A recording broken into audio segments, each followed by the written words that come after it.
Les amis, bonjour, bienvenue sur Aki Télé. On va parler de foot aujourd'hui et dites-le vous bien, votre serviteur est dans son jardin quand il s'agit de ballon rond. Et je vais en parler avec quelqu'un que j'ai beaucoup aimé recevoir le 2 octobre dernier. À cette époque-là, il était candidat à la Ligue de football Nouvelle-Aquitaine, mais désormais, il a pris du galon. Bonjour François Grenet. Bonjour Christophe.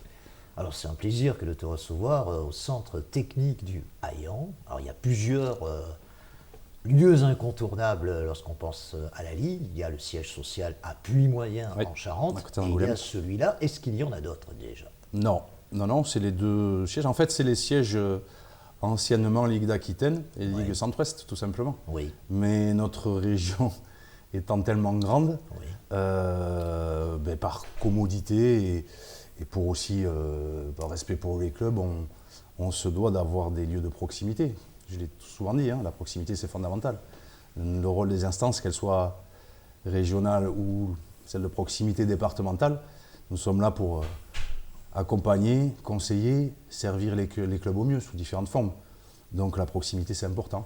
Donc il y a le siège nord, j'aime pas trop ce prisme nord-sud ou sud-nord, mais c'est comme ça qu'on le définit, depuis Moyen. Et celui du sud, ici au Haillan, pas loin d'un lieu célèbre aussi. Est-ce que le 9 novembre sera désormais la Saint-François Grenet? Je sais que le 4 octobre. Tu sais pourquoi je te dis ça? Je sais que le 4 octobre, c'est la Saint-François d'Assise. Oui, ça... Ou alors les Assises, il vaut mieux éviter d'y aller. Non, je le dis, c'est le jour de ma fête. Non, c'est une date dont je me rappellerai, bien sûr. Oui, oui. Moi, je me souviens. Mais pas seul, parce que comme je l'ai souvent dit, c'était une œuvre collective. Ouais. J'étais tête de liste, mais j'avais 19 coéquipières et coéquipiers avec autour de moi, mon soutien, qui ont été formidables aussi. Et c'est une victoire collective, donc peut-être que ce sera une date de célébration collective. D'extrême justesse, parce que 50,7%, je crois, c'est ça. Je ne me rappelle plus du chiffre exact. C'est ça, 49,3 pour Mathieu Rally, 50,7 pour toi. Et je t'avais dit, est-ce que tu y as toujours cru? Ça a été ma première question. Tu avais répondu, si je rentre sur un terrain, si je ne crois pas, c'est comme le joueur de foot que tu as été. En 96, même si tu n'étais pas titulaire, tu pensais qu'on pouvait remonter 2 buts. On ne l'aurait pas fait si j'avais été le seul à le penser. Oui. C'est-à-dire que les 11 titulaires et tout le groupe, les remplaçants dont je faisais partie, évidemment, en étaient convaincus. Et donc le remplaçant en question, moi comme d'autres, quand on rentre sur le terrain, on est dans le même état d'esprit. On a envie de renverser les choses. Est-ce que tu as eu du mal à digérer cette victoire dans un premier temps? Tu sais, des fois, les victoires sont peut-être plus difficiles à digérer que les défaites. On le dit. Est-ce que c'est vrai pour toi en Non, en fait, le système électoral dans la chronologie fait que nous, on fonctionne en saison, on ne fonctionne pas dans l'année civile, dans le foot. Sûr. Et l'élection, en fait, on se retrouve élu, alors que la saison a déjà commencé. Ouais. Donc quand on est élu, même si à l'époque, l'administrateur judiciaire était encore présent, puisqu'il est parti qu'à la fin du mois, il a mis fin à sa mission, on est tout de suite dans le vif du sujet, parce qu'il y a déjà des dossiers en cours, donc on est tout de suite à la tâche, tout simplement, même si il y a un temps d'adaptation pour moi, pour le comité directeur. Donc c'est une période qui est entre deux quelque part. Mais on n'a pas le choix, on est tout de suite dans le vif du sujet. Il y a les sujets en cours, il y a des sujets auxquels on ne s'attend pas, qu'on ne pouvait pas anticiper, qu'on récupère aussi. Mais c'est la fonction qui veut ça, quoi qu'il en soit. Donc on est la tête dans le guidon assez rapidement. Ouais. Alors j'ai intitulé cet entretien « François Grenet vers des relations apaisées ». Alors, je l'ai affirmé, ce n'est pas une question, c'était ton but premier, parce que le moins qu'on puisse dire, c'est que les relations, elles ne l'étaient pas. Lorsque tu as été élu, on sortait d'une situation ubuesque où Saïd Ndjimi était mis sous tutelle par un administrateur, tu l'as dit, qui gérait à sa place. On est revenu à la normale, d'une certaine façon, avec taux d'élection. Oui, on est revenu dans un fonctionnement normal, sans tutelle, comme tu le dis. Mais je n'ai jamais douté de cet état d'esprit, d'apaisement et, comment dirais-je, d'abord, ça dépend, je pense, du caractère des hommes, hommes ou femmes, des gens qui sont aux affaires, au pouvoir, appelle ça comme tu veux. J'ai ma personnalité, c'est pas la même que Saïd Ndjimi, c'est pas la même que... Voilà, j'ai la mienne. Je ne suis pas quelqu'un de conflictuel, je ne suis pas quelqu'un de base. Voilà, qui considère que justement, c'est un rôle de pouvoir. Moi, je considère que c'est un rôle de devoir. Et quand je parle de devoir, Tu as quand même du pouvoir aussi. oui, mais j'ai le pouvoir de servir le football. Oui. Donc pour moi, ce n'est pas un pouvoir, c'est un devoir. Voilà. Et je parlais des instances de proximité régionales et départementales, c'est exactement la même chose pour les présidents de district, Ouais. les présidentes. On va y venir. C'est-à-dire qu'on est là pour servir le football. Ouais. Donc, se dire que si c'est pas François Grenet, ça va être la Gabégie, ça va être... enfin voilà. Mais non. Les paroles n'engagent que ceux qui les tiennent. Moi, j'ai toujours été convaincu que même si le positionnement pendant la campagne de soutien de certains, non pas à mon encontre, mais à l'encontre de mon adversaire, de mon concurrent, Oui, oui. mais ils avaient le droit, c'est la démocratie, ça. Bien On a sûr. le droit de soutenir qui on veut. Bien sûr. Mais à partir du moment où ce n'est pas celui que l'on a soutenu, comme nous sommes tous là pour le bien commun et l'intérêt général qui est de servir le football, Certes. je ne vois pas pourquoi ça se passe très mal. Ça veut dire que si on est dans cet état d'esprit-là, ça veut dire qu'on fait de la politique. Et les hommes sont les hommes. Oui. Tu as 10 districts qui ne te soutenaient pas. Oui, mais ça ne veut Et pas dire qu'ils me il soutiennent a moi, qu'ils fallu- sont contre moi. Oui. Ça ne voulait pas dire non plus qu'ils Mais étaient moi, avec j'interprète toi. comme ça. Oui, mais eux, Et c'est pour ça que j'ai jamais eu de doute Ouais. que ça se passerait bien. Je suis pas. Voilà, le passé, c'est le passé. Moi, le passé, je ne me sens pas concerné. Le passé, j'en fais pas partie, moi. Ce qui s'est passé avant avec l'ancien président, tous les conflits qu'il y a pu y avoir, mais moi, ça ne me concerne pas. Est-ce que tu as eu des mesures concrètes d'apaisement dans le mois et demi qui a suivi ton élection? Bah, déjà, on a fait le premier comité directeur en présentiel. Oui, ce qui était une bonne chose. Ben oui, parce que j'estime que c'est toujours mieux de se parler en se voyant plutôt que par visio interposée. Et puis c'était aussi, oui, je voulais que ce soit un geste fort pour dire, voilà, on est ensemble, on est là pour travailler ensemble. Parce qu'on est là les uns les autres pour servir le football. Il y a le football régional, c'est la Ligue, le football départemental, ce sont les districts. Ouais. Et si on veut servir le football amateur de notre territoire au mieux, on se doit de travailler ensemble. Et on peut travailler ensemble que si on est apaisé. Bien sûr. Est-ce que tu Après, as ça instauré- n'empêche pas Ouais. d'avoir des désaccords sur certains points, il y en a. Bien sûr. Mais de l'humilité, voilà, on est au service du football. Donc même si on n'est pas d'accord, on se doit de voir l'intérêt général et le bien commun, je le répète. Alors, parlons concrètement. Quels étaient les points d'achoppement? Quelles étaient les choses qui fâchaient entre vous, entre les 10 qui étaient opposés à toi et les 2 qui te soutenaient? Je ne sais pas. Qu'est-ce qui a pu poser problème, si problème il y a eu dans un premier temps, et qui méritait éclaircissement? Ah ben ça, il faut leur demander à eux. Pourquoi Qu'est-ce qu'ils attendaient concrètement de toi? Je ne sais pas s'ils attendaient quelque chose de moi, ils attendaient surtout quelque chose au début des électeurs. Oui. Et il se trouve que les électeurs, que sont les dirigeants, les présidentes et présidents de club, nous ont choisis. Oui. À partir du moment où c'est nous, Oui. eh ben on doit travailler ensemble. D'accord. Mais ils savent très bien que je n'ai, même s'ils nous connaissent plus ou moins certains que d'autres, ils savent très bien que, voilà, que j'ai mon caractère, que j'ai ma façon voilà, de gouverner, de penser, d'agir, de verbaliser. Voilà, je ne suis pas... Mais tu es un homme de négociation. Je peux le dire, ce mot-là. Ben, Tu n'es pas un homme de confrontation. Ben, s'il doit y avoir confrontation, Oui, parce que mais j'estime ça, que... c'est pas inévitable. Ben, bien C'est- sûr, bien sûr, ben, c'est c'est inévitable mon de rôle temps en aussi. temps, oui, oui, tout à fait. Mais à partir du moment où on doit travailler ensemble, Oui. si on part tout de suite sur le prisme de la confrontation, Oui. je ne pense pas que ce soit la bonne direction, surtout au début. Je ne vois pas pourquoi. En cela, il y a eu on une est là pour rupture, travailler ensemble, donc je ne vois pas pourquoi on serait tout de suite dans la confrontation. Ouais, mais il y a eu une Mais il le rupture, savait aussi, hein. Il y a eu une rupture globale avec ton prédécesseur qui était plutôt, quand même, il faut le dire, plutôt dans la confrontation que dans la négociation. Il faut le dire. Il y a eu quand même la volonté de rompre avec cette logique de la confrontation. Ben oui, parce que... C'était essentiel. Mais c'est capital. Ouais. Pourquoi je le répète? Ouais. Parce que nous sommes tous là, chacun dans notre registre, au niveau départemental, au niveau régional, Ouais. pour servir le football amateur. Et le football amateur, ce sont les clubs qui le font. Ouais. Le football en général même. Le socle et la base du football, c'est le football amateur. Voilà, ce sont tous les bénévoles des clubs amateurs qui font le football. Et nous sommes là pour les aider, les accompagner, les servir au mieux. Donc, comment peut-on penser différemment que d'être apaisé pour pouvoir travailler Ça me ensemble paraît essentiel. et Ouais.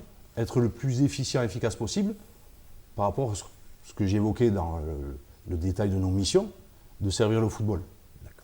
C'est une évidence. Ouais. Même s'il y a des désaccords, qu'il peut y avoir des confrontations, des prises de bec. Ça, c'est la démocratie et c'est le dialogue. Bien sûr.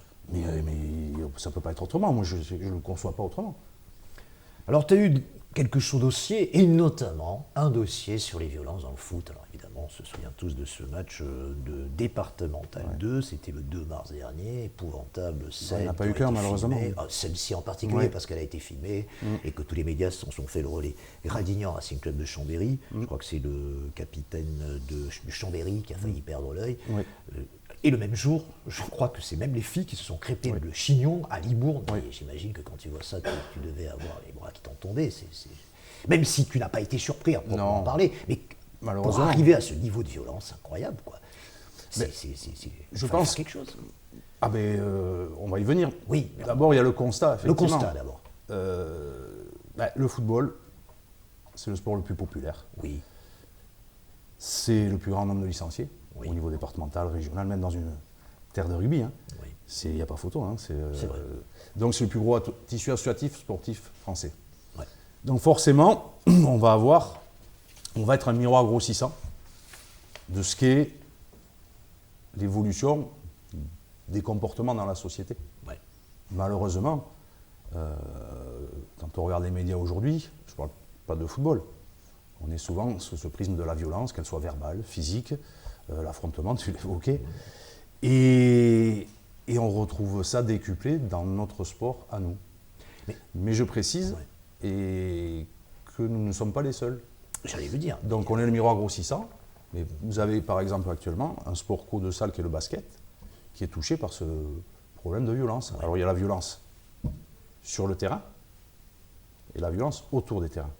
Mais c'est ça qui a changé de nature. Parce que la violence, on l'a tous connu, des bagarres sur le terrain, bon, ça faisait partie du jeu. C'est l'environnement, oui, qui est toxique. C'est les supporters qui sont venus avec des clés à molette Ouais, ce n'est pas des supporters, hein, c'est toute la difficulté pour les... lors de ce match. Et c'est là un des sujets fondamentaux, c'est toute la problématique que les clubs qui sont responsables des compétitions qu'ils organisent au sein de leurs infrastructures sportives, même si elles appartiennent à la mairie, mais qui organisent leurs matchs sur leur terrain, sont responsables de tout ce qui se passe autour du terrain, puisque sur le terrain, il y a le corps arbitral, il y a le cas échéant un délégué, et il y a des feuilles de match qui relatent les sanctions, les faits divers et variés parfois autour du terrain.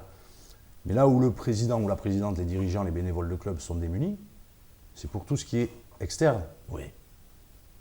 Vous avez une personne, quelle qu'elle soit, qui n'est pas licenciée, je vais le préciser pourquoi, qui est à l'origine de violences, quelle qu'elle soit, avérée. Que faire?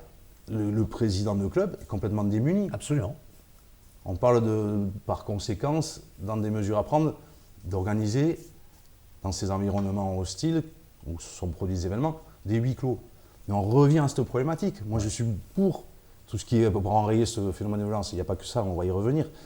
Mais comment un club avec ses bénévoles peut assurer la tenue d'un huis clos s'il est dans un environnement, que ce soit au niveau de ses infrastructures, avec beaucoup d'ouverture, etc., et avec des personnes externes que l'on ne connaît pas, que l'on ne maîtrise pas. Bien sûr. Vous voyez ce que je veux dire? Très difficile. Et c'est là où, voilà, c'est comme on aimerait avoir aussi par rapport à tout ça comment dirais-je, des chiffres précis, et on nous les demande. Alors on a tout ce qui est lié au terrain parfois, c'est-à-dire tout ce qui est rédigé ou rapporté sur une feuille de match. Mais pour tout ce qui va dépasser ce cadre-là, à la sortie d'un stade, à la sortie d'un clubhouse, c'est très difficilement contrôlable. C'est très difficilement contrôlable. Vrai, donc on n'a pas ces chiffres-là. Ouais. Les chiffres qu'on a, c'est celui de l'Observatoire des comportements, mais qui ne recense que tout ce qui est mentionné sur une feuille de match. Donc à nous, voilà, là aussi, c'est notre travail collectif, d'avoir des éléments précis, parce que, voilà, sans... Violence chez les filles aussi, ça c'est nouveau. J'ai pas le souvenir que le football féminin. On a Jean-Jacques Darroban qu'on va saluer, qui fut le président emblématique de Mérignac-Carlac, et on sait que le football féminin a pris une ampleur extraordinaire dans ce club. J'ai pas le souvenir de filles qui se crêpaient le chignon à Mérignac-Carlac. Non, mais je n'ai jamais vu ça. Mais les filles, pourquoi pas, seraient dans le même état d'esprit que certains garçons. Mais je reviens aussi à l'environnement. Ça demeure autour des certains éducateurs, certains parents, Ouais. certains pseudo-supporters qui viennent mettre le bazar aussi. Donc il n'y a pas de raison qu'à un moment donné, malheureusement, les filles, même si c'est, et pourvu que ça dure, si c'est par rapport aux compétitions autour des garçons Ouais. minimes, mais il n'y a pas de raison que malheureusement que ça ne soit pas touché dans ce sport, je répète, qui est le plus populaire au niveau mondial et en France et dans les régions et les départements. C'est comme ça. Mais une fois qu'on a fait ce constat, sans minimiser bien sûr, mais en relativisant au niveau des chiffres, sur tous les matchs qui ont lieu tous les week-ends dans tous les clubs, les évidemment. stades, tous les week-ends d'une saison, Bien sûr. je pense que ça reste, se situe autour de 4-5%. oui, bien sûr. C'est ces faits extrêmes. Et ils sont souvent issus, et c'est là où c'est problématique dans l'analyse et dans les mesures à prendre, comme je le dis, je le répète, par tout ce qui est environnement extérieur.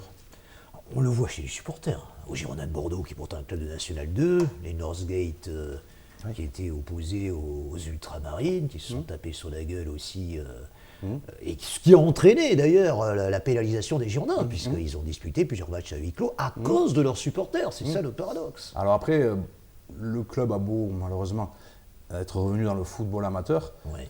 ce prisme de groupe de supporters découle du football professionnel. Bien sûr. Donc Bien sûr, ils sont bien sûr, quand même bien sûr. authentifiés, ce sont des associations. Nous, dans le football amateur, justement, pour la grande majorité des cas, voilà, il n'y a pas de, c'est pas connu, c'est pas maîtrisé. Des gens qui viennent mettre le bazar, on ne peut pas l'anticiper. Et parfois, c'est même difficile d'identifier. Ceci dit, les chiffres sont là. Alors, très concrètement, tu as voulu convoquer des assises du foot Oui. qui sont en Non, cours. des assises, enfin, pas des assises du Qu'est-ce que foot. c'est que des assises Sur les incivilités Ouais. et l'insécurité autour des terrains du football Ouais. amateur. Et je le répète, on l'a verbalisé parce qu'il y a eu une, comment dirais-je, dans la chronologie, une succession, tu l'as évoqué, hein, de cas en très peu de temps. Ouais. Et là, stop, à un moment donné, on dit c'est plus possible. Et il faut que les institutions, les pouvoirs publics prennent conscience du phénomène, même si la presse le relaie. Oui, mais après, on fait quoi? Oui. Donc, on a voulu effectivement les alerter, mais on ne s'est pas mis tout seul dans la boucle. Parce que je le disais, nous sommes les miroirs grossissants de la société, donc nous sommes le plus impactés, le football. Mais le basket commence à l'être, Bien sûr. le rugby parfois aussi. Et pour ceux qui sont préservés, qui dit que l'évolution, si elle continue comme ça de la société, même sur des sports de niche, ne seront pas impactés un jour par ces comportements. Oui. Donc c'est notre devoir aussi de mettre tout le monde, si je puis dire, dans la boucle. Parce qu'aujourd'hui, à mon sens, ces faits divers, par rapport au traitement médiatique, en effet, ça devient des faits de société. Pour moi, c'est une cause nationale. D'accord. Je comprends. Et la Fédé en a pris conscience aussi. Oui. Parce qu'il y a toujours la vitrine, on voit les incidents entre groupes de supporters, on parle de dissoudre certains groupes Ou de Rabiot supporters. qui est accueilli, Voilà. la mère de Rabiot il n'y a pas longtemps Voilà. pour Mais PSG, OM. voilà, ça c'est violence médiatisé, verbale. donc ça c'est pris en charge plus ou moins bien, il y a des décisions qui sont prises plus ou moins justes ou pas.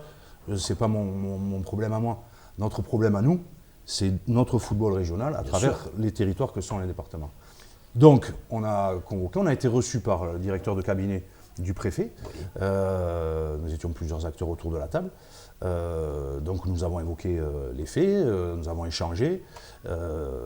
Et je pense que nous leur avons appris que dans beaucoup de districts de notre ligue, au niveau football en tout cas, il y avait déjà des conventions de passé Bien sûr. entre les forces d'ordre, que ce soit police, gendarmerie selon le territoire, avec les préfectures, pour faire remonter les cas les plus extrêmes, et qu'il y avait des choses déjà qui avaient été mises en place. Ok. Ils avaient l'air surpris de le découvrir. Ouais. Voilà, donc ça. Mais après, il faut bien ce problème-là. Il y a la nécessité, le besoin de chercher à l'éradiquer. Donc bon, au niveau Et de l'anticiper. il y a plusieurs aspects. Donc il y a Ouais. la pédagogie, la prévention. Ouais. Il y a la répression, la sanction. D'accord? Et ne pas oublier quand même, parce que tout ça c'est du dur, c'est du négatif, de valoriser ceux qui font bien, Les ceux qui comportements bien. exemplaires. En gros, c'est Donc, comme à l'école c'est- tout ce que tu racontes là, parce que moi, l'ancien prof que je suis, Oui. on disait la même chose. Quoi. Oui, mais mais D'accord. c'est quand même dingue de parler de ça. On est quand même dans le football amateur, Oui, c'est du sport, l'école de la vie, c'est vrai. c'est de la joie, c'est du plaisir. Ça devrait. Voilà. et on se retrouve à parler de ça. Eh oui. Mais je l'ai dit, on ne va pas revenir passer dessus. 12 ou 13 minutes à parler d'un dossier qui, effectivement, Voilà. n'aurait pas eu lieu d'être. Voilà, donc il y a les cas les plus extrêmes, donc la sanction à la répression. Au niveau des barèmes dans tous les districts, les ligues, c'est au maximum. Taper plus fort, c'est délicat. Mais je reviens à ces problèmes autres que l'on ne maîtrise pas, qui ne peuvent pas être convoqués en commission de discipline, recevoir des sanctions, etc. Et c'est là, nous, le sujet. Il est celui-là. Voilà, pour retrouver de la sérénité et de l'apaisement. Et pour, je le répète, aider les clubs qui sont concernés et les acteurs du football concernés à ne pas se retrouver démunis dans ces situations qui, paradoxalement, sont les plus extrêmes et les plus violentes. Donc voilà, donc c'est une cause nationale, c'est un travail collectif. Tous les acteurs de notre sport, en l'occurrence du football, doivent se sentir concernés. Il y a des arbitres qui sont agressés, qui sont victimes aussi. Régulièrement, malheureusement. Voilà, il y a les dirigeants, il y a les joueurs, il y a l'encadrement, et il y a bien évidemment Et il y a des parents. les parents. Parce que c'est eux qui doivent Spectateurs. montrer l'exemple. Et malheureusement, on est bien placé pour savoir que ce n'est pas toujours le cas sur le bord de touche, malheureusement. Non, mais parce oui, que on c'est appelle ça le projet Mbappé. Moi, j'ai juste envie de dire aux parents. Sans tomber dans l'utopisme pour autant. Non, mais il y a quelque chose là aussi qui est factuel. Il faut revenir à de l'humilité et les pieds sur terre. Aujourd'hui, un gamin, on n'a pas les statistiques sur les gamines encore, il faut plus de recul, mais un gamin aujourd'hui qui fait du football, pour qu'il devienne un jour footballeur professionnel, c'est entre 0,02 et 10% qui y arrive. Le pourcentage de chance est infime. Et je ne vous parle pas de la probabilité qu'il devienne Mbappé, parce qu'on va rajouter tellement de zéros que ça va tomber de la Et table. malheureusement, il y a beaucoup de parents qui... Mais oui, mais non, croient soyez dur comme fer. heureux, que votre fils se défoule sur un terrain plutôt que d'aller se défouler sur des choses moins vertueuses ailleurs. Soyez heureux qu'il grandisse avec d'autres enfants, d'autres milieux sociaux autour de lui, Complètement qui d'accord. se défoule dans le Complètement sport. Enfin, voilà. Complètement d'accord. Mais une fois que j'ai dit ça, Tu as dit, c'est la- c'est c'est pas la des parole. banalités, c'est tout à fait vrai. donc je reviens aux trois leviers. Nous, ici, c'est notre rôle aussi dans l'institution régionale, on assure, avec nos techniciens, des formations de futurs éducateurs et éducatrices. Donc ces formations, cette trame de formation, par exemple, c'est une trame fédérale. Donc il y a les gens qui travaillent à la DTN et autres sur les modules de formation, tout le contenu pédagogique, etc. Et à mon sens, dans la période que l'on vit actuellement, avec tout ce qui se passe et qu'on vient d'évoquer, la problématique pédagogique n'est pas assez développée. Donc, s'il faut le faire nous, de manière non pas individuelle, mais de manière plus prononcée dans ces modules de formation, d'inculquer les bases et les fondamentaux à ces jeunes éducatrices et éducateurs qui ont en face d'eux, en responsabilité, les jeunes joueuses et jeunes joueurs qui veulent, et c'est pour ça qu'ils s'inscrivent, faire bien travailler et progresser footballistiquement parlant, mais ils ont le devoir Mais aussi d'avoir des valeurs. d'en faire de meilleurs gamins qui seront les futurs grands de demain. Ben oui. Mais ça, il faut leur donner bien les sûr, outils. bien sûr. Donc il faut qu'il y ait plus de temps consacré à cette partie-là. De la même manière que ces éducatrices et éducateurs, parfois, par rapport au contexte qu'on vient d'évoquer, se retrouvent dans des situations qui n'existaient pas avant, de gestion de conflits avec des parents. Bien sûr. Hein, c'est le cas dans l'éducation nationale aussi, malheureusement. Bien sûr, On est bien sûr. c'est le monde dans lequel on vit. Donc on doit aussi leur donner des outils, pas que footballistiques, pour savoir appréhender aussi ce genre de situation. Bien sûr. Il y a des associateurs, des prestataires, des intervenants externes qui peuvent leur donner comment on gère ce genre de situation, etc. Nous, c'est notre rôle. Voilà, dans tout ce qu'on voit dans le projet de formation quel qu'il soit, et d'insertion et de réinsertion à travers le football, on se doit d'inculquer ce prisme éducatif. Bien sûr. C'est essentiel. Donc, à nous d'agir. Et pour la suite, on a un deuxième rendez-vous avec la préfecture, qui est un rendez-vous technique, le 16 avril, il me semble. Ok. Donc ça avance, mais voilà, ça c'est le process. On respecte les disponibilités et le rythme de la préfecture naturellement, mais on veut quand même acter vite parce que... On sent bien que tu as été très marqué par ces événements. Je le sens. Oui, mais c'est normal. Tu me parles, je suis moins marqué que ceux qui les vivent, surtout qui les subissent. Mais tu n'es pas resté inactif, tu es réagi immédiatement. Oui, mais après, ça, c'est de la communication, c'est normal. Bien sûr. Mais après, moi, ce que je veux, c'est des actes maintenant. Oui. En collaboration avec nos districts, en collaboration avec des institutionnels, quels qu'ils soient, qu'on puisse mettre des choses en place concrètes Alors peut-être il y aura des choses vertueuses, d'autres moins, efficaces, d'autres moins, mais je veux qu'on acte maintenant, ça suffit. Et c'est pareil, nous étions dans notre programme de campagne les seuls à avoir envisagé, on n'a rien inventé, puisqu'il y a déjà des districts qui l'avaient testé, d'équiper certains matchs, d'équiper les arbitres de caméras. Oui. Et il se trouve que c'était dans le programme aussi de M. Diallo, qui est président réélu. Et il y a, donc ça, je vous dis que la Fédé se sent concernée aussi, elle a décidé d'expérimenter ces dispositifs. Donc ça va être fait là aussi, logiquement en proximité, donc avec les districts.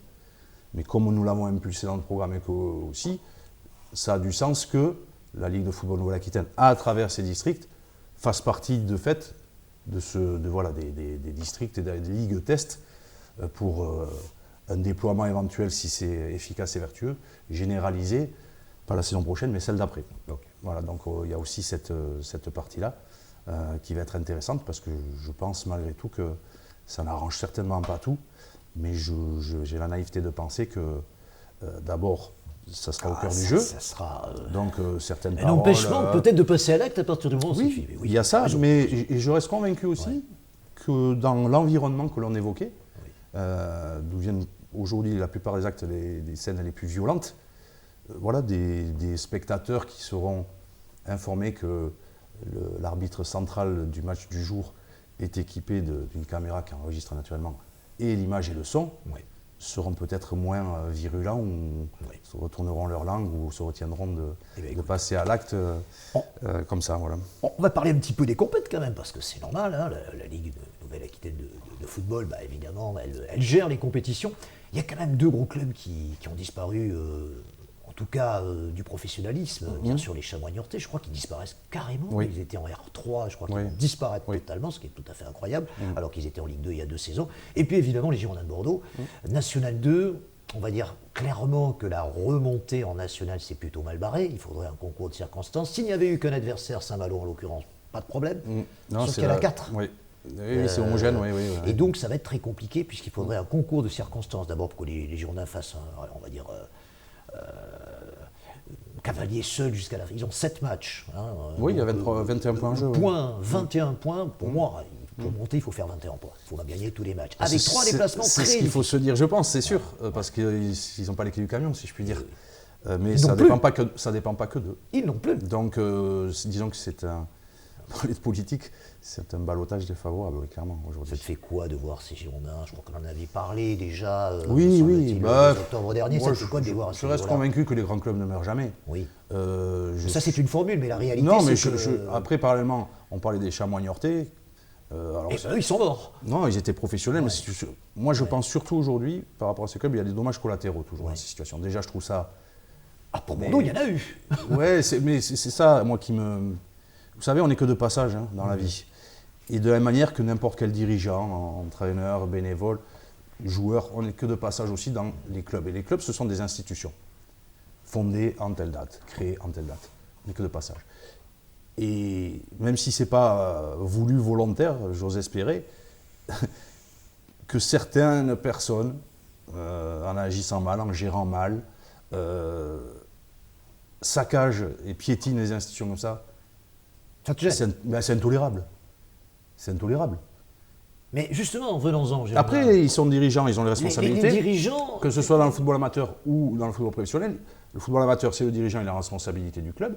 Dans le football professionnel, il y a le propriétaire du club. Ouais. Et il gère comme il l'entende. Ouais. Mais...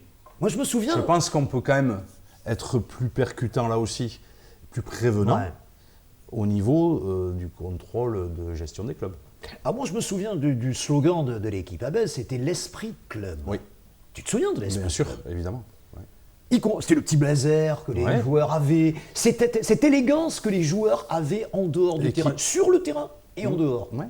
C'est évanoui tout ça. C'était l'image et c'est quelque chose qui a marqué beaucoup de gens, ce que tu viens d'évoquer. Pas forcément beaucoup de gens le savent. Oui. Et quand je parle beaucoup de gens, moi je me rappelle beaucoup de coéquipiers. Ouais. Mais qui n'étaient pas du club. Donc j'ai fait toutes les sélections nationales, par exemple, de minime à l'époque jusqu'à espoir à prime. Et donc je côtoyais des joueurs sélectionnés avec moi d'autres clubs professionnels. Et ils te disaient Bordeaux, c'est la classe. Exactement. Est-ce que c'est toujours la classe? Moi, je ne sais pas. Ah, tu peux pas prendre position. Mais c'est pas que je peux pas prendre position. On va pas dire que c'était mieux avant. Bien La sûr que classe, c'était mieux la avant, classe, c'est surtout une image de marque. Oui. Ça, c'est voilà, c'est écrit, le palmarès. Le respect que le club. Et la particularité de ce club. Oui. Et la particularité de ce club, je regrette que les derniers dirigeants passés mais parce qu'ils n'étaient pas de la région. n'aient jamais saisi. Oui, mais quand on c'est ça aussi quand tu regardes bien. Quand on ne sait pas, on s'entoure, on écoute. Ouais.